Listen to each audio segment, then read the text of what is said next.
فإنك تفلح فلاح بیا موزی. ثم سکتا بیا غلیش. نو دا هغه د کمال کشف چې چا حالات بوه به دته پیښ شول مخې سره به هغه ته یو نصیحت وکړه. او دارنګې دومره د نور نه ډکو دی چې کله به یې د خولې نه چغه مخته دا حال و په ده باندې. د ده یو زوی محدث درس یې کو دی راغی پټ ورته ودرېد څو ګنټې بیان وشو. په آخره کې دی ورته وایي چې بچیه دا تا چې څه وفرمایل دا ټول د قال خبرې دې وکړې. ما چې ستا مجلس ته کتل په هغوی اثر نه و هسې یې اورېدې. خوښه دې نه ده چې یو څو خبرې وکړم او دوی لږ حال ته م راکاږم. نو زوی ورته وي چې وکړئ. نو دی ودرېده او دی ناستو طالبانو ته ووایي قولو لا اله الا الله. د لا اله الا الله سره په دې مجلس کې د سترګو نه اوښکې روانې شوې او جړاګانې او چغې شروع شوې. د قادري مشایخ او کم مریدان چې د قادري مشایخو سره تعلق لري هغوی دې د نقشبندانو په جذبونو رد نه کوي. حضرت شیخ عبدالقادر جیلانی رحمت الله علیه مجلس کې به داسې جذبونه رالل چې بعضې وخت به د مجلس د جذب په وخت کې د ده د مجلس نه جنازې پورته شوي. داسې حالات هم پکې راغلي. دا د ټولو طریقو په حالاتو کې راځي. که اوس یو قادري وي قادري ځان ته وایي دا حالات ورسره نشته پیدا دیږي. د خپل شیخ حالات دې مطالعه کړي. د سلسله قادریه د شیخ الطریقت شیخ عبدالقادر جیلانی رحمت الله علیه د خولې نه امام ذهبي وایي چغې به ختې ته داسې حال پرې راغی چې خلکو د لیوني ګمان پرې وکړي. داسې حال پرې راغی چې خلکو هسپتال ته ویوړه. داسې حال هم پرې راغی چې خلکو د مړي ګمان پرې وکړه غسل یې ورکړ نو دی بیا راپاڅېد. نو دا حالات په ټولو سلسلو کې شته په اولیاو راغلي دي. دومره نور نه دی ډکو.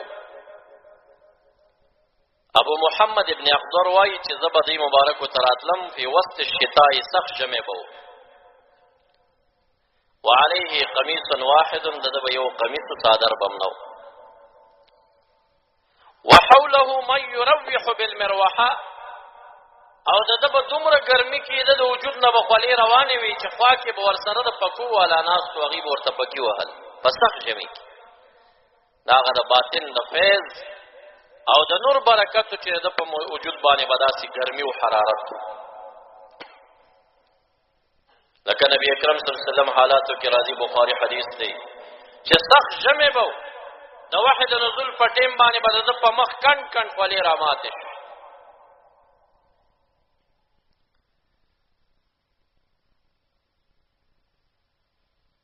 او دارنګې یو صاحب وایي احمد بن ظفر ابن خبیره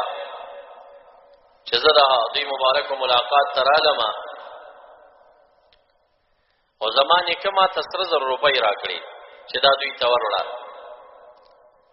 زه چې ورغلم دی د منبر نه کوز شو په سوونو زرګونو خلک دي. حیا راغله چې دومره خلکو کې څنګه ورشمه. وی ما ته یې وکتل ما ته یې وی هاتي ما معک ولا علیک من الناس راوړه دا څه دي راوړي دي خلکو نه مشرمېږه راځه.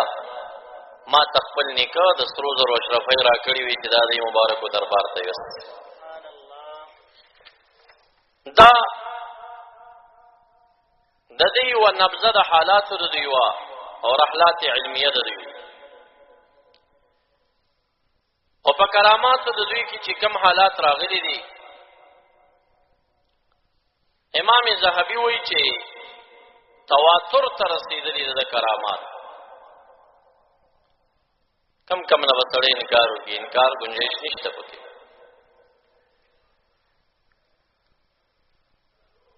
نور کراماتو نه خو مخالفین هم انکار نشي کولی خو بعضې داسې کرامات وي لکه احیا د موته او مړی ژوندی شي د په دعا. نو دا یو مسله اختلافي ده چې اولیاء کرامتن مړی ژوندی کولی شي که نه شي. مړې خو الله تعالی ژوندې کوي، خو د دوی په کراماتو مړې ژوندې کېږي که نه کېږي، دا یوه اختلافي خبره ده. شان ورکال کشمیری شارح د بخاری فیض الباری کې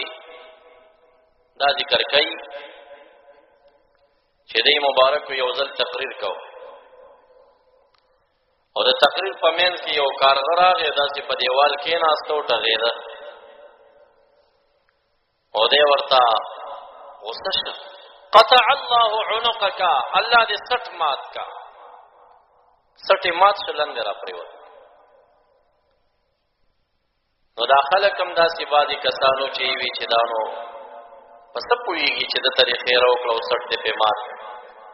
چې تقریر خلاص شو راوچتې کا سټې سره وروسته څه دعا یې ولوسته او چوپ یې پې وکړه، دعا یې وکړه، الله تعالی هغه نه بېرته ژوندی مرغه جوړ که واپس والوت.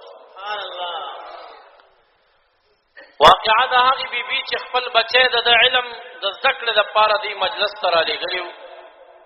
او بیا ګیله ورله چې زما بچی سړي وظیفې خوري او دوی مبارک چرګان خوري. د چرګانو د خوړو نه بعد هډوکي راغونډ کړل، پلیټ کې واچول او بیا ورته وایي قم باذن الله، د الله په اذن پاڅېږه، الله تعالی هغه بیا ژوندی کړ. اذان یې شروع. دا واقعي کتابونو راخستي دي. خو شاه صاحب وایي زما ډېر وخت نه شوبه وه چې د اولیاو په کرامت باندې به مړې ژوندې کېږي که نه. په معجزه خو د عیسی علیه السلام مړې ژوندې شوې د نورو انبیاو، خو چې په کرامت ژوندې کېږي که نه شاید شاه صاحب ته هغه حدیث نه و رسېدلی چې کوم ابن کثیر رحمت الله علیه البدایه کې دغه واقعه ذکر کوي چې د رسول الله مبارک په صحابیاتو کې یوه بیبي راله او یو ماشوم بچی ورسره او دا بچی اصحاب صفه طالبانو کې داخل کو، بیا یو کور ته لاړه. څو ورځې بعد د دغه بچی ماشومه نوجوان هغه مړ شو، مور بیبي راله او دی مړو. حضرت انس ته فرمایي مونږ پې څادر خور کړي وو. مور ورته کېناسته او دعا کوي چې یا الله ما خپل وطن ستا د نبي د دین د خاطره پرېښوده علیه السلام او زه دې کلي ته رالم او چې څومره اوامر ما باندې شریعت کې دي او زما وس کې دي ما پوره کړي دي، خو یا الله په ما به داسې بوج نه راولې چې هغه زه برداشت نه لرم، زه د دې بچي د مرګ برداشت نه لرم، یا الله دا مړې ما ته ژوندی کا. وی بچي داسې خپې وخوځولې، څادر مو ترې لرې کړه، الله تعالی هغه ژوندی. دا کرامت دی. ابن کثیر باب د کراماتو کې راغلي د صحابهو زمانه کې د یو صحابي په دعا مړې ژوندی شوی دی. او دویمه واقعه راغلي چې یو مجاهد جهاد ته لاړه، دا خو امام بهقي هم راخستی دی په دلایل النبوه کې. جهاد ته لاړه او په سفر کې روان دي، قافله ته لاړه او دته په لاره کې خر مړ شو. مرګري ورته وایي خر مړ شو، راځه مونږ سره پاس سور شوي. نه د خلکو احسانونه په ځان نه باروم، ځئ تاسو ځئ ډاک کې پاتې شه. او داسې 2 رکعاته مونځ یې وکړه، دعا یې وکړه وی الله زه خو جهاد ته راغلی یم، ستا د رضا دپاره مې کور پرېښی دی، ما باندې به د خلکو احسان نه بارې، زه در نه دعا غواړم زما دا خر دا مړ خر ژوندی که.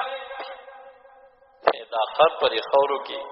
چې کله خر ورغړي را پاسې غوږ څنډي که نه، وی دا خر نیغ پاسېد او غوږونه یې څنډل. عراوي وایي وی یو میلې ته لاړم مال خرڅېده، رأیت هذا الحمار یباع، دا خر مې ولیده دا هم خلکو اخسته خرڅوي. ما مالک ته وویل چې دا خو الله تعالی تا ته مړ ژوندی کړی دی، دا خو د خرڅولو خر نه دی، مه خرڅوه. ابن کثیر هم دا واقعه راخستې ده او دارنګې امام بهقي هم راخستې. نو دا بعیده نه ده، اصلا خبره دا ده چې د مړي ژوندي کول انبیا نه کوي، د مړي ژوندي کول اولیا نه کوي، دا الله تعالی ژوندی کوي. د دوی معجزه او کرامت شي دې کې مؤثر حقیقي الله وي. که دی وایي احیي الموتى باذن الله وایي، نسبت دوی ته مجاز وي، الله تعالی ته حقیقت وي. نو دغه شان دوی مبارکو ته چې کوم د احیا نسبت شوی دی، دا د احیا نسبت کرامتن. یا د شاه دوله گجراتی رحمت الله علیه واقعه چې کوم د کشتۍ د نجات واقعه تاسو اورېدلې ده، بعضې خلک دې کې شوبه کوي نو دا آیات ساتئ که اولیاء چا سره مدد وکړي دا کرامت وي که انبیا چا سره مدد وکړي دا معجزه وي د هغې داسې مثال وي لکه معجم صغیر د طبراني د حدیثو کتاب دی رسول الله مبارک د میمونی بیبي په نمبر کې او په هغې کې یو आवाज ورته کېږي دی مبارک څه کوي لبیک لبیک आवाज کوي نو سرت وایي بیبي مبارک ورته وایي چا سره مو خبرې کولې څوک خو نه و وایي دا د بني کعب د قبیلې یو راجز و یستصرخوني ما ته یې فریاد کول د دې ځینې هغه ته جواب ورکړی شوی نو دا د لرې نه آواز اورېدل معجزه ده دا د دې ځینې هغه ته جواب ورکول معجزه ده دا ټول د الله تعالی په اذن باندې وي دې کې د الله تعالی اذن شامل حال وي دا د الله د قدرت یو مظاهره وي نو دغه شان د اولیاء او مددونه هم دي نور باقی زمونږ عوام دې داسې فکر نه کوي چې اولیاء یا څوک غیاث المستغیثین وګرځي یا منجی الغرقا وګرځي دا مجازي نسب دي حقیقتا منجی الغرقا هغه کشتی چې بحر کې ډوبېږي الله غي ته نجات ورکوي حقیقتا غیاث المستغیثین چې د فریاد کوونکو فریاد قبلی او د هغې دعا قبلی د الله تعالی کوي حقیقتا مدد د الله تعالی کوي ومن نصر الا من عند الله ومونږ او تاسې چې کله ګاډې جنګېږي چغه مو چاته وي الله رب الجلال ته زمونږ چغی خو که یو صوفي یو صاحب حال هغوی د یو ولي نه استمداد تسببا ومجازا وکرامتا وباذن الله غواړي ته شرک مه وایه هغه شرک نه دی د عوامو کارونه هم نه دي ښه زمونږ دا بعضې کارونه صوفیو کړي دي دا بعضې ملیان احتیاط ونه کړي د عوامو په خولو کې واچي دغسې خوشیګانو کول اوسې خبره دیزي ته راورسوله چې هغې نه الله پېژني او نه د الله صفات پېژني او چې څه شی دي حضرت علي سے مبارک نه غواړي احتیاط پکار دی دې مسایلو یو خوا ډانګ او یو خوا پړانګ دی وهابیان چټ د حقیقت نه انکار کوي د دې د کرامت او د معجزو نه انکار کوي او دا بل جانب هم احتیاط نه کوي تاسو به د مشکل او د فریاد په ټیم کې الله رب الجلال ته چغه وهئ تاسو غیاث ته مستغیثین الله دی منجی الغرقا الله دی مسبب الاسباب هغه ذات دی او که کرامتن یو ولی تا سره مدد کوي دي کې علمي خبرو ته مخکې نه ځمه یو مستغاث منه یو مستغاث به وي الله تعالی مستغاث منه ذات دی مدد هغه نه غوښتل کېږي او اولیاء او انبیاء چې کله استغاثه راشي مستغاث به دي په ده باندې استغاثه چا نه استغاثه د الله نه په ده باندې هغه دوه طریقې دي نوم پیش کوي وسیله شي قولي او یا ورته وایي دعا راته وغواړه وسیله شي فعلي دغه معنا د استمداد په باب کې حدیث صریحه دغه دی چې په ورځ د قیامت کې مسلم او بخاری کې مروي دی دا خلک راشي استغاثوا بآدم سینوایي چې استغاثوا من آدم نه دنه مدد نه غواړي استغاثوا بآدم په آدم علیه السلام استغاثه نیسي یعنی مدد الله نه غواړي پیش کوي دی ورته خبره پوه شوې یو وسیله قولی ده فعلی ده هغې طرف ته ځواب کېږي د اولیاو نه استغاثه منه نه دوی نه څوک مدد نه غواړي خو که څوک غواړي د هغې کم فهمي وي بلکې د دوی په وجه د الله نه مدد غوښتل کېږي چې یا د دوی نوم پیش کېږي توسلا او یا دوی ته ویل کېږي چې یا فلانیه د الله نه څه زما دپاره مدد وغواړه لکه دعا عبادت دی که نه دی الدعاء هو العباده دعا عبادت دی نو چې دعا عبادت دی دعا یو دعا له د بل ته دعا کول یو دعا منه د بل نه دعا غوښتل نو دلته چې عبادت دی دعا له نه د دعا خو ته مړي ته هم کې ما ته هم کې بل ته هم کې دا نه یادوي درته دعا منه د کم ذات نه چې دعا غوښتل کېږي دا عبادت دی او عبادت د غیر الله شرک دی که نه دی نو دعا منه به هم د بل نه نه غواړي که نه بل نه به غواړي نه بل نه به د بل په وجه به یې غواړي یا به بل ته وایي چې ته ما ته د الله نه وغواړه خبره باندې پوه شوې رسول الله مبارک نه چې څوک استمداد غواړي دې څه معنا ده استشفاع معنا ده دې فریاد کوي چې اے مبارک ذات ما ته د الله نه بخنه وغواړه. دغه مقصد دی، مقصد نه دی چې ته بالذات را پاسېږه ما کشتۍ ډوبېږي ته مې خلاص کا، یا ته بالذات را پاسېږه ما چې کوم دی جهنم. دا ته مقصدونه نه دي. د دوی نه استغاثه به ده، د دې په برکت، د دې په وسیله، د دې په دعا، د دې د ذات په برکت مددونه الله تعالی د خلکو سره کوي. پوه شئ؟ استغاثه منه پیژنې، مدد چې غوښتل کېږي د الله نه غوښتل کېږي، او مدد د چا په وجه غوښتل کېږي؟ په اولیاءو په وسیله غوښتل کېږي، د انبیاءو په وسیله غوښتل کېږي. دغه معنا خو خلاصه دا ده چې که استغاثه منهم راشي چا هغه نه وغوښتل، نو د هغې مقصد دی چې هغه د دپاره دعا وغواړي د الله په درګاه کې. دغه مقصد وي چې د هغې رجع، شفاعت او استشفاعت وشي. د هغې مبارکو کرامات زیات دي، خو هسې نبذه د هغې چې دغه دوه کراماتو کې بعضې خلک خبره کوي چې یو د بعضې مددونه دوی مبارکو کړي دي،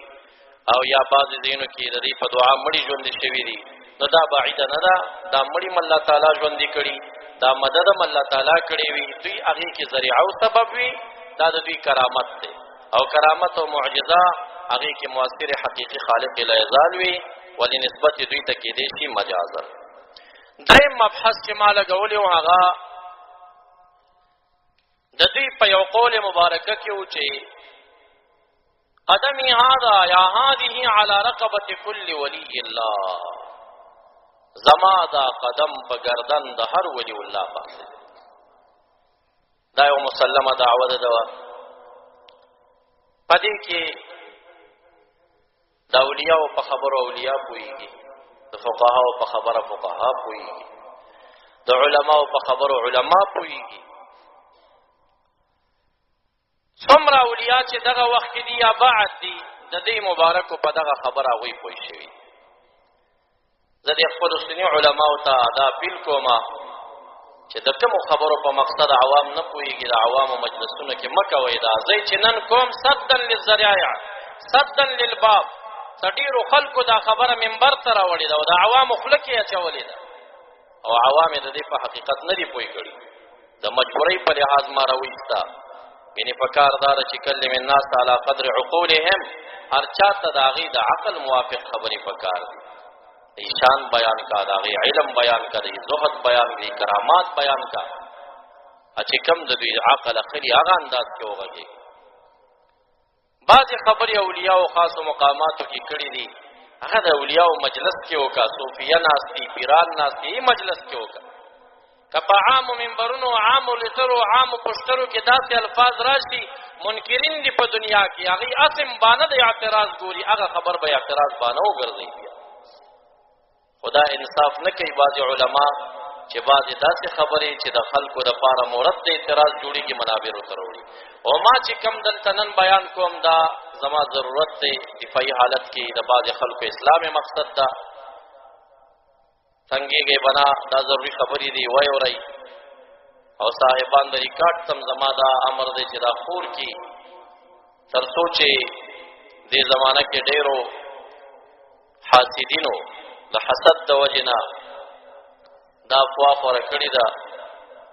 ما یادوي او زما شیخ د طریقت پیر ارچي خراساني د باړې حضرت سے مبارک یادوي چې دی د قطب الاقطاب حضرت شیخ عبدالقادر جیلانی رحمت الله علیه سلطان الاولیاء د هغې د شان منکر دی. معاذ الله. هغه وخت نه اوسه پورې دا څومره خبرې چې ما وکړي دا د هغې په شان ما کړي دي. موږ د ټولو اولیاو شان منو الحمدلله، او دی د طریقت امام دی، دی د اولیاو سلطان دی. زه او زما شیخ دته د هر چا نه یو بهترین عقیدت ساتو. نو دا به افتراوي، دا دروغ دي، دا د حاسدینو د حسد وجه ده چې په څه شکل نیکان بدنامه کي، هغوی ته مختلفې حربې دې باب کې استعمالوي. څلور قوله اولیاء الله په دې کې کړي دي چې د ده مبارک دا خبره چې زما قدم د هر ولی په گردن دی څه مقصد لري. اول قول ګورې زه نقل کوم ښه، هره خبره به زما نه وي، زما خبره څلورمه ده. څلور قوله دي. ډېر خلک داسې کوي زما ریکارډ 1 غنټه 45 منټ دې خوا هم ټیکټ کړي لس منټه دی خو هم ټکټ کی 2 منټه او 3 منټه راواخلي هغې نه کلیپ جوړ کړي بیا خورئ د دا ویلي او د دا ویلي او د دا ویلي د خدای انصافداره حسد ته ضرورت نشته زما هغه 1 غنټه بیان په دې موضوع واوره چې ما دا خبرې په کوم انداز باندې کړي کلیپ نه څه نه جوړېږي د شر او د فساد دپاره نو دا اول نه وایم چې 4 قوله شوي دي خو دا نه ده چې هر قول زما قول دی زه نقل کوم صرف دې کې چې 4م کم قول راځي هغه زما رایه ده صحیح شو دا خبره هغه به زما رایه وي دا مخکې به زه صرف نقل کوم اول قول په دې کې دا دی چې د دې مبارکو دې خبره کې مقصد دا و چې زه قطب الاقطاب دا یاد ساتئ چې د تصرف په اولیاو کې یو غوثان دي د دوی د پاسه راځي ابدالان د دوی د پاسه راځي بیا اوتادان د دوی د پاسه راځي قطبان د هغوی د پاسه راځي قطب الاقطاب خبره پوه شوي د دې قطب الاقطاب د لاندې 2 قطبان راشي د ټولې دنیا د اولیاو د دې دور سرداران وي دا یو د ارشاد د اولیاو صدارت کوي دا بل د تکوین او تصرف د اولیاو صدارت کوي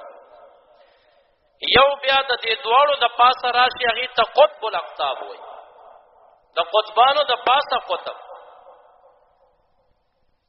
د دې دواړو قطبانو نه لاندې بیا 4 اوتادان راشي یو مشرق یو مغرب یو شمال یو جنوب 4 دنیا ګوډونو باندې وي الله چې په غضب او په جلال شي چې هغه اړخ د ګناه په وجه په ځمکه ډوبای هغه ولي دعا غواړي دا هغه مستجاب الدعوات دا هغې په دعا برکت الله تعالی هغه ځمکه د غرق نه بچ کوي وتد ورته ځکه وایي چې دا د دعا د استحکام دپاره د میخ غوندې وي لکه څنګه چې غرونو ته اوتاد ویل کېږي دا ځمکه خوځېده جعلنا الجبال اوتادا نو چې غر ته وتد ویل کېږي ولي الله هم معنوي او میخ دی په دې بیا د دې 4 اوتادانو د پاسه 2 قطبان راشي قطب الارشاد قطب المدار د پاسه بیا قطب الاقطاب راشي نو د لوی ډلې د اولیاء رایه دا ده چې د دې مبارکو د خبره کې اشاره قطب الاقطاب مقام ته ده چې زما قدم د هر ولی الله په گردن دی یعنی زه د زمانې قطب الاقطاب یم ټول اولیاء مې د انډر د لاندې دي دا خبره چا کړې ده د کوم اولیاء رایه ده دغه زمانہ کې چې دې مبارکو کله دا خبره وکړه نو په دې مجلس کې صد پاسه 50 اولیاء موجود چې دا خبره کوله شیخ ابو النجیب السهروردی شیخ قضیب البان الموصلی شیخ ابو سعود احمد ابن ابي بکر العطا دا لوی معروف مشایخ د سهروردی طریقې د نورو طریقو موجود دي چې دې مبارکو د الفاظ استعمال کړل اولا شیخ ابو النجیب السهروردی تو راسه چې د څنګه دا خبره وکړه هغه مبارک دا سر ټیټ حتی کاد یبلغ الارض قریب و چې سر ازمکه ته کوش شوی وقال على راسي على راسي على راسي اول زه اقرار کوم چې د قدم زما په گردن دی زما په گردن دی زما په گردن قالها 3 مرات او دارنګي شیخ احمد الرفاعي رحمت الله علیه غایب په دې وخت کې لري هغه ته الله د کشف په طریقه د دې مبارکو د اعلان ورواورو مجلس د مریدانو کې ناز دې فمد عنق او داسټه داسې ک او ویل علی رقبتی زما په گردن قدم دی چاته پښتنه وکړه داسې څه تسوای د چا گردن د چا قدم ستا په گردن وی قال الشيخ عبد القادر الان ببغداد قدمي هذه على رقبه كل ولي الله شیخ عبد القادر جیلانی رحمت الله علیه اعلان وکړ چې زما قدم د هر ولی په گردن دی نو ما دا مړی هغه ته ټیټ شیخ ابو مدینی مغربی رحمت الله علیه په مغربي ملکونو کې حنا راسه یوما ادغه ورځ باندې هغه ته سر ټیټ کا او وی ویل انا منهم زم ستا په تابعدارو کې يم اللهم انی اشهدک واشهد ملائکتک انی سمعت واطعت. یا الله تم گواشه تا ټول ملائک دی گوی په دې خبره وکي چې زه د شیخ عبدالقادر جیلانی رحمت الله علیه د قدم نه زما گردن د لندې دی او ما یې فرمان واورید او واطعت او ما یې تابعداري کړې. دارنګه شیخ عبدالرحیم قناوی رحمت الله علیه په دغه زمانه کې هغوی هم دغه شانته اعلان وکړ. د دې مبارکو دارای و چې دا خبره دوی د ځان نه ونه کړه، دوی ته د الهام په طریقه باندې الهام وشو چې دا اعلان وکړه. نو دوی هغه الهامن القا وشوه، امر یې وکړ. شیخ ابو سعید قلیوی و رحمت الله علیه فرمایي قالها بامر لا شک فيه، دا دته امر شوی او ځکه یې وکړه. وهي لسان القطبیت، دا د قطبیت ژبه وه، یعنی دا د قطبیت اعلان وکړه په دې میدان. شیخ عبدالله الجونی رحمت الله علیه هغه وایي چې په عجمو کې یو ځوان پیدا شو چې مظهر د عظیم الکرامات دی. هغه به دا خبره کوي چې قدمی هادی علی رقبة کل ولی الله ويندرج الاولیاء فی وقته تحت قدمه. د ده په زمانه کې چې څومره اولیاء دي دا به د قدم د انډر لاندې. د دې اولیاء او د دې جمع غفیري دا مقصد دی چې دا د خپلې زمانې قطب الاقطاب دی او د خپلې زمانې اولیاء د انډر لاندې، نه د مخکې زمانې نه د وروستو. د دې اولیاء دا رایه دا اول رایه. دارنګ شیخ تاج العارفین ابو الوفا رحمت الله علیه دی، اغم دا وایي قدمی هادی علی رقبة کل ولی الله فتوضع له رقاب الاولیاء فی عصره. گردنونه د اولیاء دته تحت شول د ده په زمانه کې، اذ هو قطبهم ذکر دی قطب. دارنګ شیخ عقیل المنبجی رحمت الله علیه د دنه تپوسو شو چې قطب شته که نشته، نو دی ورته وایي سیظهر هاهنا واشار الی العراق. دی اوس قطب نشته دی خو په عراق کې به پیدا شي. او بیا عبارت کې وکړه چې هغه انسان به وي چې هو قطب وقته د خپلې زمانې قطب به وي او وایي بقدمی هادی علی رقبة کل ولی الله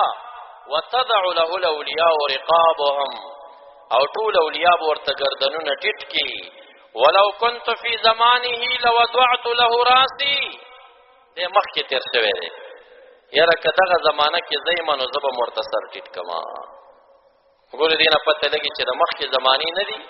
د خپلې زمانې اولیاء د قدم نه لاندې. دا د دې اولیاء رایه. دارنګ شیخ علی بن وهب البخاری قدس سره هغه څه وایي چې یو شخص بغداد کې پیدا شو، وی فرمایل قدمی هادی علی رقبة کل ولی الله ويقر اولیاء عصره بفضله. د خپلې زمانې اولیاء ورته قانع شو.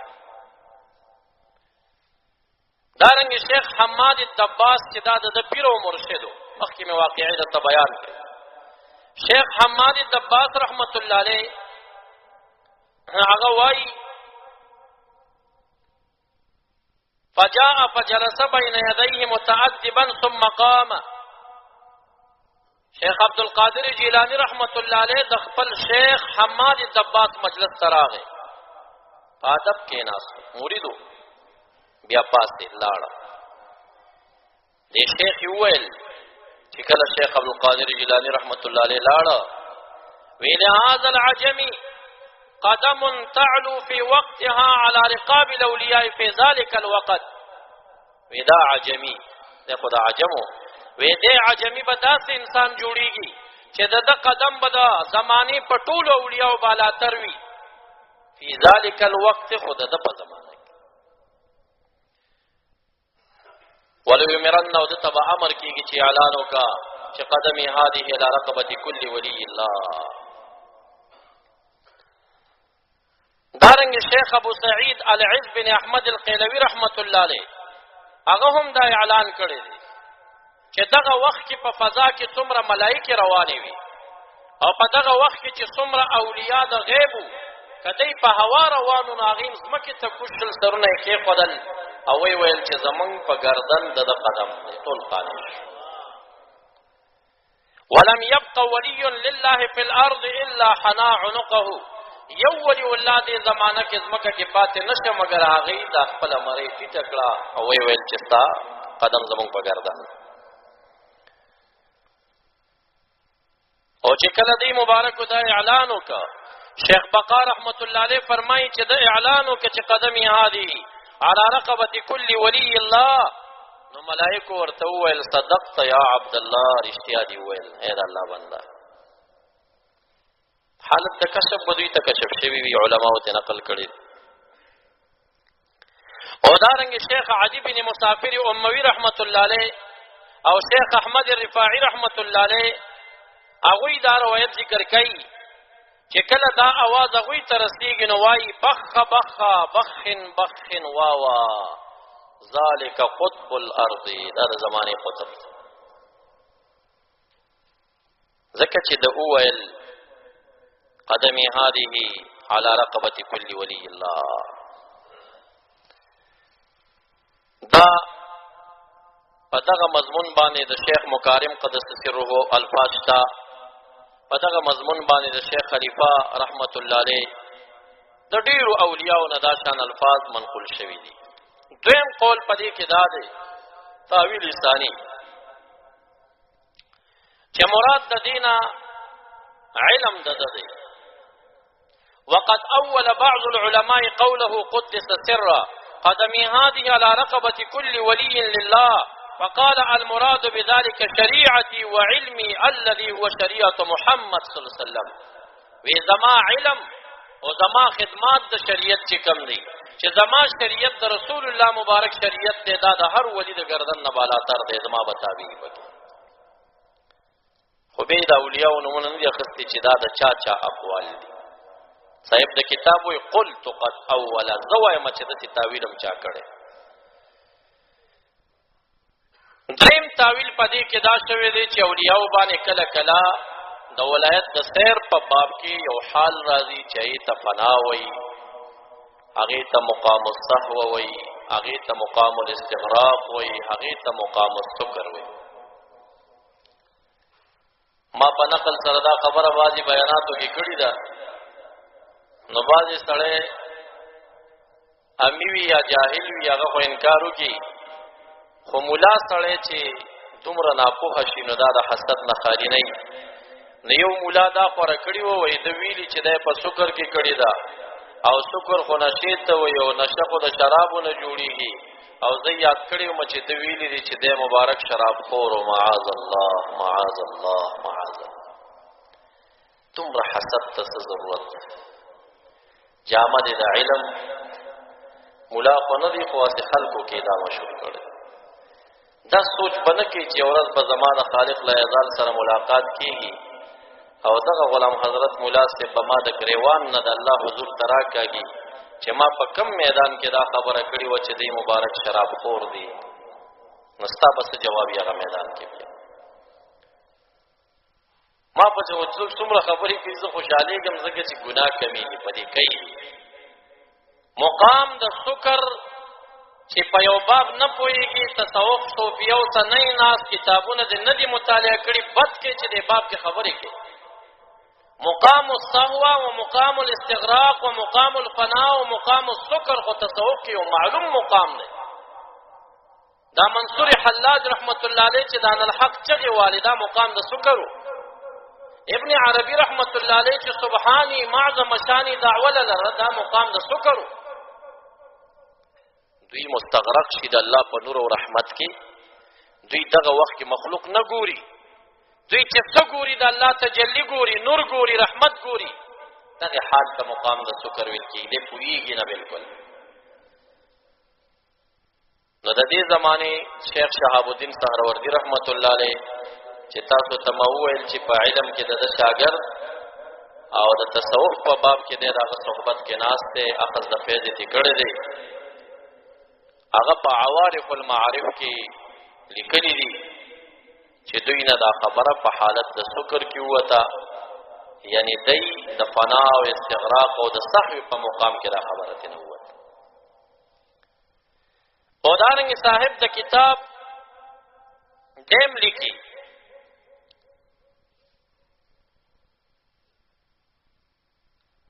فإن الشطح الصادر عنهم منه ما وقع منهم في حال السكر والغيبة. بعض وخت کې د دوی نه څه خبرې په حالت د سکر کې وځي بواردات الاحوال چې دوانه حال راشي. والسكر سبب مباح يسقط التكليف بالشرع. او سکر داسې یو حال دی چې د غیر اختیار مقام ته لاړ شي، پکې تکلیفات شرعیونه پکې بالاتر شي بشرط المعروف في كتب الفقه. ومنه ما صدر منهم على سبيل الحكاية عن الله، وممن قال أن هذا القول صدر عنه في حال السكر الشيخ عبد القادر گیلانی رحمت الله تعالی. دغه شانت عبارت شیخ شهاب الدین سهروردی رحمت الله علیه په عوارف المعارف کې ویلي. زما رائے نه ده، خو یو قول داسې شوی. دا دریم قول شو. څلورم قول په دې باب کې د امامنا امام ربانی مجدد للفسانی شیخ احمد سرهند الفاروقی رحمت الله علیه، سرهند صاحب باندې تاسو په امیانو کې مشهور شوی، هغه مبارک وایي وی چې کوم اهل بیت نبوی دي یعنی سیدان دي، ناغي وایي چې ان القطبیه كانت لائمه اهل البيت اصاله وصارت من بعدهم وكاله. کم چې سیدان دي کپاوی کې کله قطب الاقطاب راغې نو دا اصالتن دوی ته دا مقام ورکول شي، دی مستحق دی. بیا چې بل څوک سید نوی او هغه قطب راشي وی هغه تبعا وی د دغه سید نه هغه ته فیض ور روان وي. نو سوای چې حتى ظهر الشيخ عبد القادر الجيلاني قدس سره فأعطيها إصالة، ده قطب الأقطاب إصالة، حتى إذا ذهب إلى حظائر القدس أعطيها من جاء بعده وكأنه عنه، فكل الأقطاب من بعده نوابه ووكلاؤه. څومره قطبان چې رستو راځي دا د نائبان دي او د وکیلان دي. ولا يزال الأمر كذلك حتى يظهر المهدي. دا خبره بروانه وي تر دې چې مادي اخر الزمان راشي فيعطاها اصاله، هغه ته قطب الاقطاب مقام اصاله به ملوشي، ځکه هغه سید دی. نو د دې مبارک تحقیق دا دی درې قول دنه مکتوبات کې مالی دي. یو قول د مکتوبات شریف دا دی چې دا د خپل زمانه پورې لکه مخ کې اولیاء او چې کړي. دویم قول دا دی چې یو فیض د سلسله د ولایت دی، هغه د قطب الاقطاب د دغه زماني اولیاء قدم دلان دي. د دینه بعد چې اولیاء د ولایت د سلسله فیض حاصلې د مبارک ناراضي ور او یو کمالات نبوت علی طریق التبعیه مجتهدین او راسخین فی العلم تا د مشکات نبوتنا یو ډایرک فیض راځي. د دې مبارک وی چې هغه د په واسطه نه ده، هغه هر چاته ډایرک ملاوي لکه مهدی اخر الزمان ته چې کم فیض راځي. او دریم قول چې نه دا مروي شوی د دینه چې کم سیدان دي هغه ته د قطبیت مقام اصالتن دی، چې کم سید نه د دې نائب دی هغه او امام مهدی اخر الزمان چې دی هغه ته په قطبیت اصالتن ملاوي. دا دریم قول شو. مونږ او تاسو ګورئ که زیم که تاسو هم دې باب کې وړاندې یو، مونږ به د دې خلکو خبرو پسې ځو چې د دې ولي دې خبره کې څه مقصد دی. که اوس چا وویل چې د مقام د سکر کې کړې ده خو مقصودي بېادبي نه وه، د شیخ شهاب الدین سهروردي تقلید یې کو، ګمراه ورته مه وایې ولي الله داسې خبره کړې ده. دا د ګمراهۍ خبره نه ده. غلط تعویل هم مه کوه چې نشه او شراب هغه مقصد نه دی، هغه مقام مراد دی. تصوف کې یو مقام دی هغه مراد. که چا وویل چې د خپل زماني اولیاء پورې خاص دی د قطب الاقطاب دی، دا خو د لوی اولیاء نمونه ما درته واخیستل، د لوی جمع غفیر د اولیاء رایه. که چا وویل چې مراد تینا علم او شریعت دی هغه یو تاویل دی او که چا وویل چې اولیاء ټول د قدم د لاندې دي د خپل زمانه او د دنه بعد د ماضي اخر زمان پورې د قطبیت مقام د سره دی د په سلسله باندې بیا طبعا خلکو ته ورکول کېږي نو دا هم د امام ربانی مجدد فستانی رحمت الله علیه رایا ده او زما خپل هم د تحقیق وخت دی ځکه چې دی محقق دی او دی عالم دی او د قول ته خپل ترجیح ورکوم اول کې ما درته وی چې زما رايه څلورم قول ته ده چې د خپل زمانیم د اولیاء د قدم د لاندې دي او دنه بعد د ولایت د سلسله فیض هم د دې مبارکونه خلکو ته رسیږي او دغه سلسله روانه او حتی چې دې کله دا اعلان وکړه څومره ابدالان چې ټول سرونه ټیټ کړل اولیاء ومنله یو ولي ولا عجیب وګڼله چې دومره لویه دعوه دې ولې وکړه وی په هغه ټیم کې د ولایت مقام ته نواخستلی شو دا خبره مو سوچ دی او دا شان دنه بعدم د دې مبارک او بلکې د ټول اولیاء او شان به تسلیمه هله بتاتا د دې صوفیو د دربارونو نفیز دروازې کولاوي او چې ته دې ګوستاخي او دې په خبرې کې یا یو سلسله معنی بل نه معنی یا خپل پیر معنی او بل تکندل کې په امید مکوا چې تا ته د خپل پیر په دربار کې د نور او د رحمت نه یو ذره قدر ملو شي د ټول مشایخ په قدر کوي او د ټول په احترام کوي دا چې سما درته بیان کړه الحمدلله فخرا وایم همدا به د پیر چې خراسانی رحمت الله علیه نظر هم وی هغه هم دغه چانه عقیده دا خلق افتراءات دي دا غي مبارک دومره محبت د دوی سره چې شپږ دیر کاله هغه د دې مبارک په نوم پسې به وای او قرباني کوله پیر چې خراسانی رحمت الله علیه شپږ دیر کاله د شیخ عبد القادر جیلانی رحمت الله علیه پسې ایصال ثواب کې یو قرباني کړې ده تاسو شیخ عبد القادر جیلانی رحمت الله علیه پسې چا قرباني کړې ده ګوتو چته کوي شوی ده هغه قادری مشایخ داغي مریدان هغه خلق چې هغه د باړي حضرت سے باندې دا تعنی لګي معاذ الله چې د دشمنو یا فلان یا فلان یا فلان هغه تم زدا وایم چې دا تاسو د محبت دعوی کوي او خای کنه تاسو ته محبت اظهار کړي دي د دې مبارکو پسې مست قرباني ور کړي ده صدقات مو بسی کړي بزای تعنی ملګوي په مشایخ باندې هر مازیګر ما یو کال د پیر چې خراسانی دربار کې تیر کړي هر مازیګر د ختم خواجگان نه بعد په مبارک صاحب رحمت الله علیه د ټول عبادت او ثوابونو د شیخ عبد القادر جیلانی رحمت الله علیه روح تبخل د روح په څه ثواب بخه د خلکو دعوی او بار بار تاسو تماویلی د پنځپیرانو او ابیانو تموایم دغه زمانه دیوبندیانو تموایم بریلی حضراتو تموایم ټول تداوایم چې د باړي پیر چې خراسانی په حق کې هدایت السالکین والله العظیم چې دا دغه تصنیف نه دی غو اردو نه پوي دا په اردو لیکل شوی ولی افتراءات کوي ولی د دروغ تپل کوي پاغه پسې او نه دا نور کتابونه چې لټریچرو کې شای کېږي دا یو دغه تصنیف نه دی صرف او صرف یو کتاب لري چې دا غینم جوابات سیفیه ده اتل صفحات لري خپل مختصر تاریخ چې زڅوکم د چا زویم د چا مریدم دغه قصه پکې لیکل شوی د دې الفاظو نه سیوا بالکلیه هغه مبارک تصانیف نشته د افتراءات دي خلکو کړي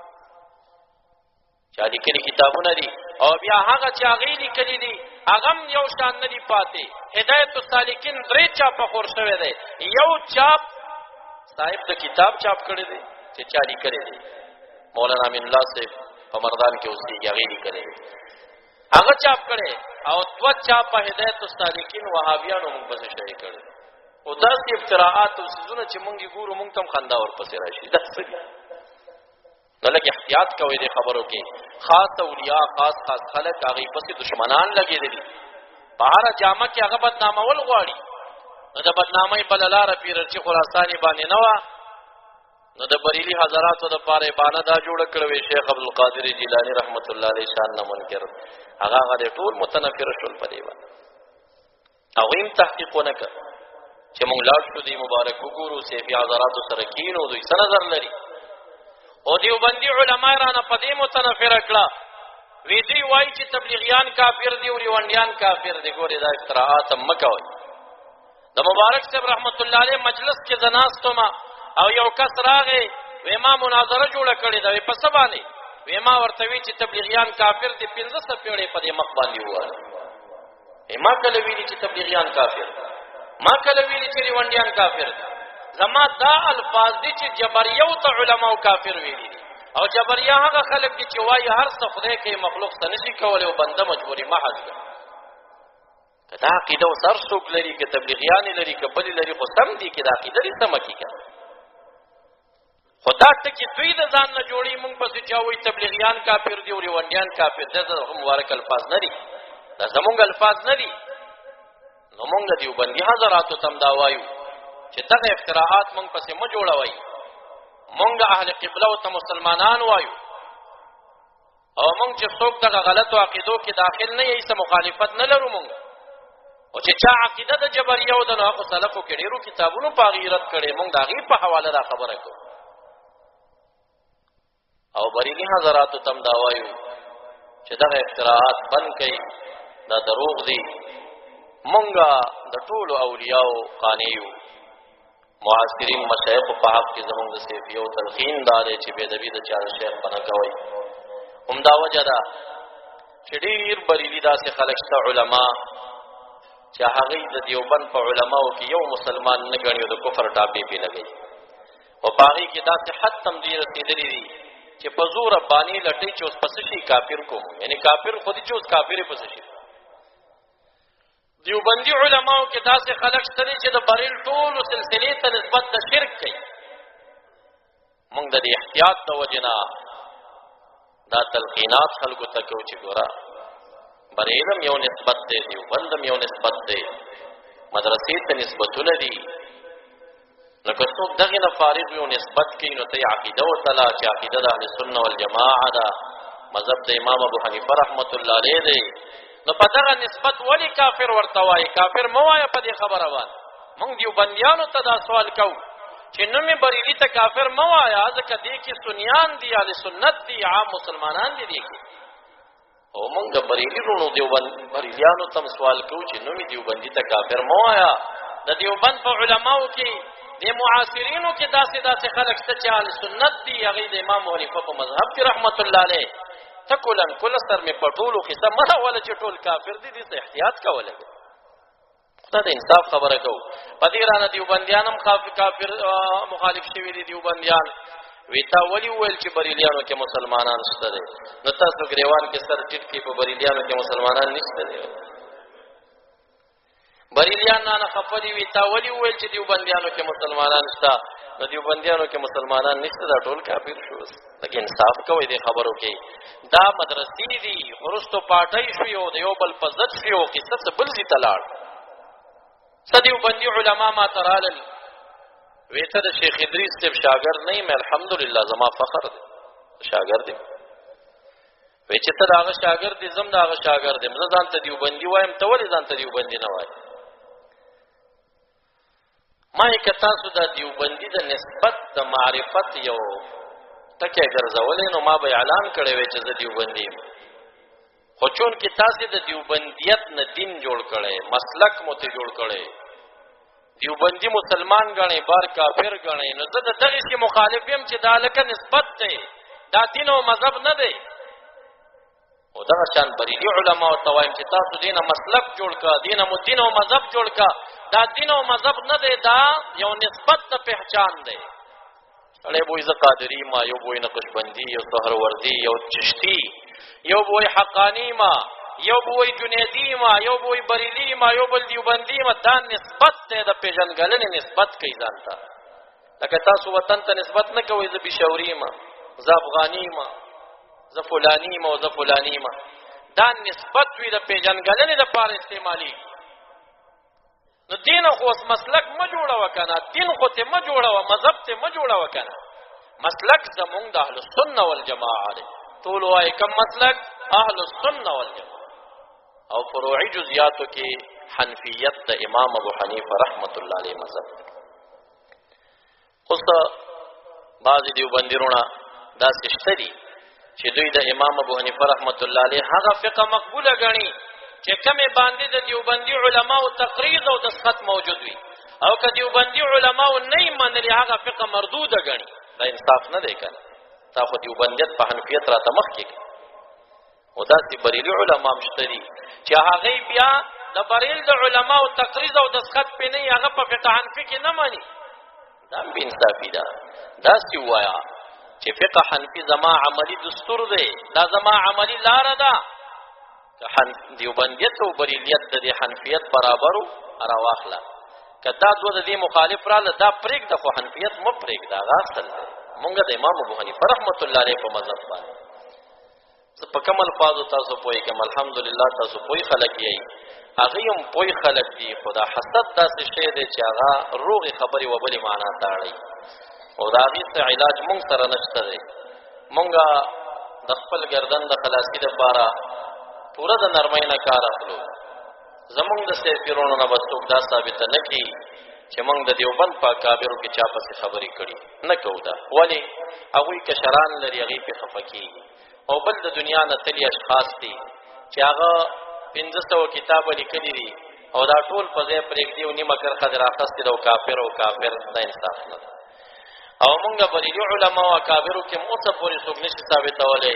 چې مونږ دې شجره کې په چا نیوکې کړي چې فلاني صاحب دا غلطه ده او فلان نه نه نه لکه دیوبندي علما یې چې کوي ولې هغوی خدمات کړي خپل دور سره هغه خدمات ټول نه سترګې پټې کړو یوه کرښه کې راټینګ کړو چې دا خبره دې ورانه ده دا انصاف نه دی داسې د هر چا په خبرو کې خبرې پیدا کېږي دا مخکیني کتابونه تېر شوي طالبانو کې ته چې راشي نو زه یې ورته وښیم چې دا خبره اوس وګورئ که نه که دا د دې زمانې مولا کړې وه نو څومره د کفر ټاپې به پرې لګېدلې د هر چا په عباراتو کې یوه نیمه خبره پیدا کېږي خو موږ ته رسول الله مبارک دا فرمایي چې اذکروا محاسن موتاکم د مړو چې دنیا نه لاړل د هغوی ښې خبرې یادوئ وکفوا عن مساویهم که بدي دي ولي د بدۍ نه ژبه بنده که هغوی د الله تعالی طرف ته تللي دي مه یې څېړه هغه خبرې او بل چې یو څوک مشر وي کشر لري هغه پې خفه کېږي مشخصا هغه ضد کې راځي ستا سمې خبرې بیا نه اوري زمونږ دغه نظر دی په دغې باب کې او په آخره کې دا کم کسان چې د دې مبارکو د حضرت شیخ عبدالقادر جیلانی رحمت الله علیه په زندګۍ باندې تحقیق غواړي د دې کرامات د دې شان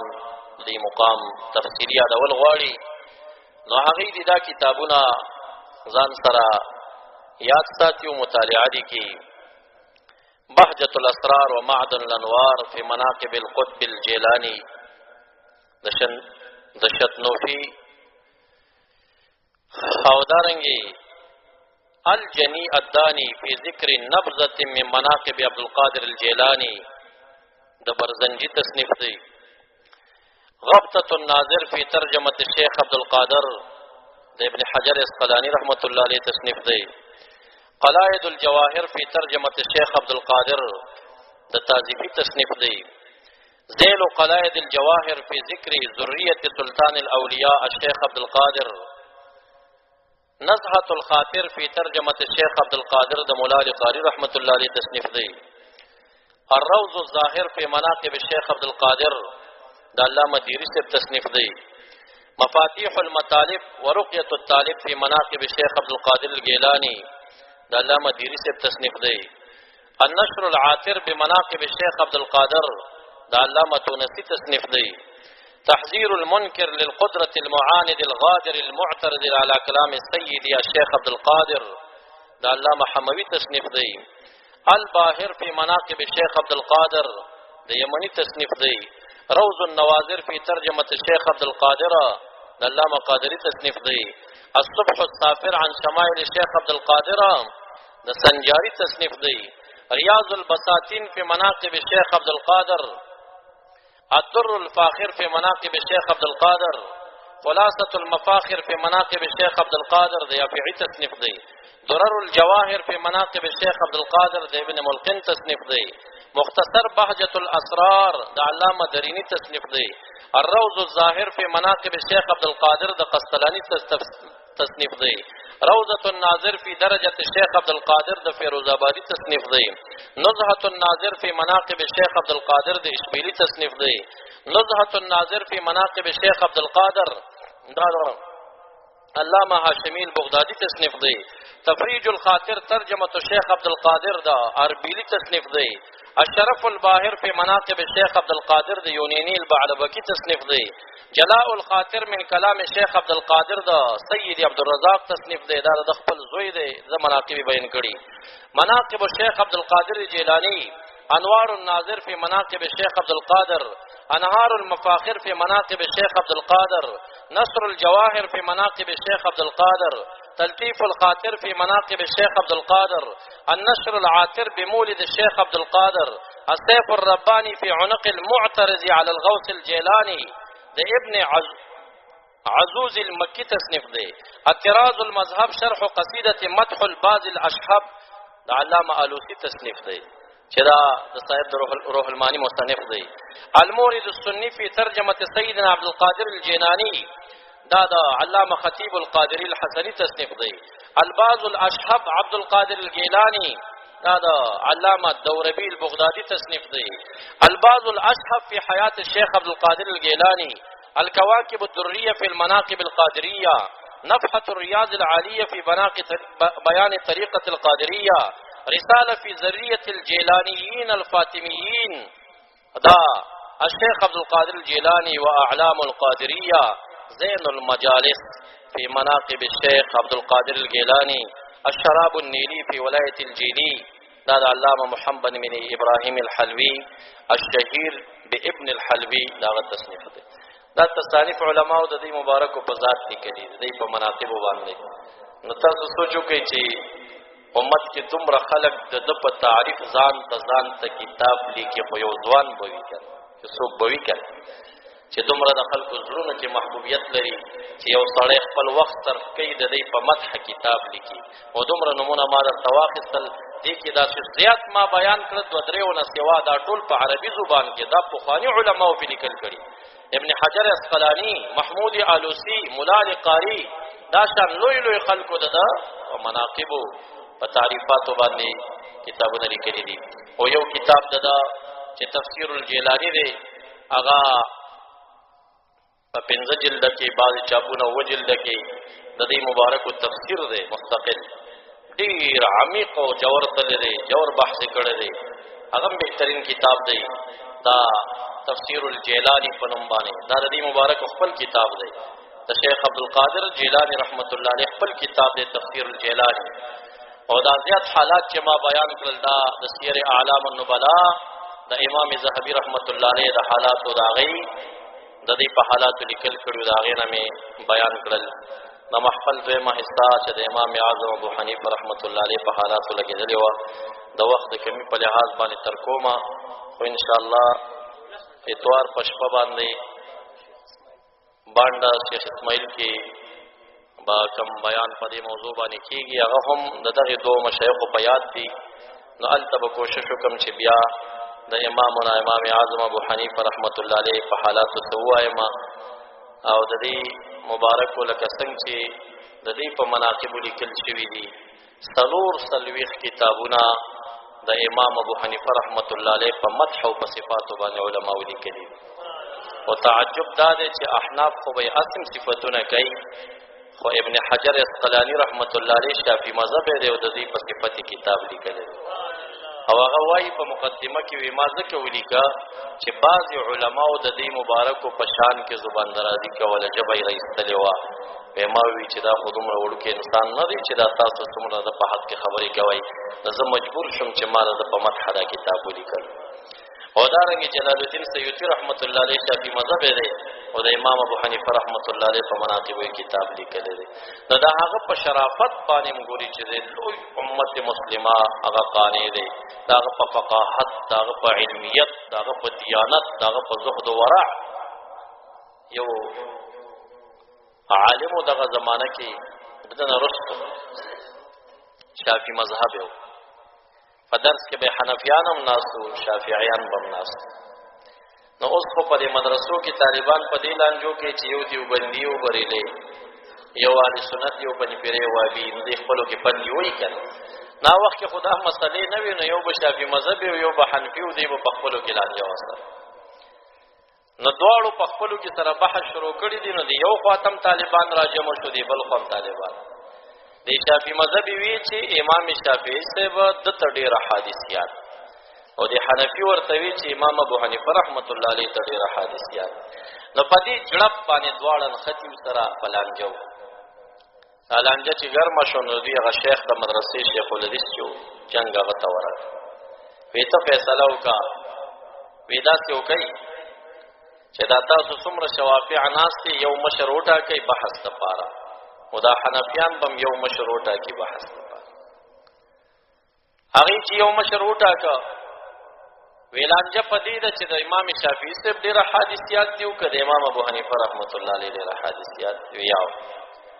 وی ته پاسېږه د امام شافعي صاحب د استادانو نمونه واخله. هغه چې زور ولګو 20 نمونه یې واخله، چونکې دا خو شافعي مذهب و دا استاد. وی نه ده خو نور هم ډېر استادان دي، نور درته نه دي یاد. دې نورو ته یې وي که تاسو ته یادي نو دا څومره شافعي مذهبي چې ناستو نو په شریکه یې 6 استادان د امام شافعي رحمت الله علیه پوره کړي. حنفیانو ته یې مخ راواړو، وی تاسو کې د خپل امام د استادانو شمیره چاته معلومه ده؟ یو ځوان راپاڅېد وی ما ته معلومه ده. چې شروع یې وکړه 6.5 استادان د امام ابو حنیفه رحمت الله علیه. الشیخ غلی پاتې شو. شافعي مذهب شور جوړ کوي نه فیصله وکړي، هغه غلی شو. وی فیصله وکړه، وی فیصله خو شوې ده نو څه دی را باندې اعلانوئ؟ هم شافعي مذهب و. وی څنګه شوې ده؟ وی چې د هغه استادان 6.5 دي او تاسو په شریکه 6 ته ورسول، نو خپله پوه شئ که نه چې چا استادان ډېري خو حدیث هم ورسره ډېري که نه. هغه رحلات علمي زیات کړي که نه، ګرځېدلې دي استادانو باندې ډېرې راټول کړي. امام ابو حنیفه رحمت الله علیه باردار ونه څنګه راځي شعر کې خلق په کاڼو ولي په باردار ونه تل وریږي کاڼي ورته ګوره چې باردار ونه سکه. یعنی خلق په بیره گزار کوي خو هغه بیا هم ورته میوه ورکوي که نه. نو خواص وي داسې په هغوی به جرحې وي، په به اعتراضات وي، خلک به بیا هر څه کوي، په هغوی بیا هم د قرآن او د سنت خدمت کوي او مسلې راوباسي او د خلکو په خولو کې ورچي. نو د هغې په مناقبو مې انشاءالله مخکې ما بیانونه کړي دي، خو تفصیلي بیان به دا را روان بیان چې کوم کېږي د هغې مبارکو په حالاتو باندې به وکړم. درود شریف په شوق سره ولولئ. زما د ریکارډ او د ویډیو والا چې څومره دي هغه ټولو ته زما دا درخواست دی چې د الله د رضا دپاره زما دغه بیان دا عام کی د اصلاح دپاره چې چا نه زیاتې شوي هغې د زیاتي نه توبه وبس، چا نه د دې په شان کې تنقیص کېږي هغې هم توبه کړي، د دې شان ته قانع شي. او کم خلک چې هغې د عوامو ذهن کې دا خبرې وسچوي چې د ماکان او د مایکون ټول اولیا دي، دا په مخکینو اولیاو کې د هېڅ چا خبره هم نه ده. تاسو ته مو وویل چې دا د خپلې زمانې اولیا شو او یا دا یو حال کې چې دا خبره وتي او یا د خپلې زمانې او د دې نه بعد خطبانې د قدم د لندې شو د امام مهدي آخر الزمان پورې. خو چې دې دنیا ته نه دی راغلی د دې نه مخکې اولیا دا د قدم لاندې مه ګرځوئ. دا تاسو د یو ولي به ادب کوئ خو په د زرګونو اولیاو بې ادبۍ کې به بیا راشي. دا یو کس ما ته راغی، هغه زما شاګرد مو 3 میاشتې د یکتوت کې چا نه مرید شوی وم. ما ته وایي چې نبی اکرم صلی الله علیه وسلم 40 کاله کې بعثت شو. ما وی هر نبی علیه السلام د نبوت نه مخکې ولی وي او رسول الله مبارک خو هغه وخت کې نبی دی، کنت نبیا و آدم بین الماء والطین. هغه وخت نه چې دی دا خدا ما ته راغی وي چې هر قدم په گردن باندې د حضرت شیخ عبدالقادر جیلانی رحمت الله علیه قدم دی. ما مقصد دی ویا وی خو ته سوچو کا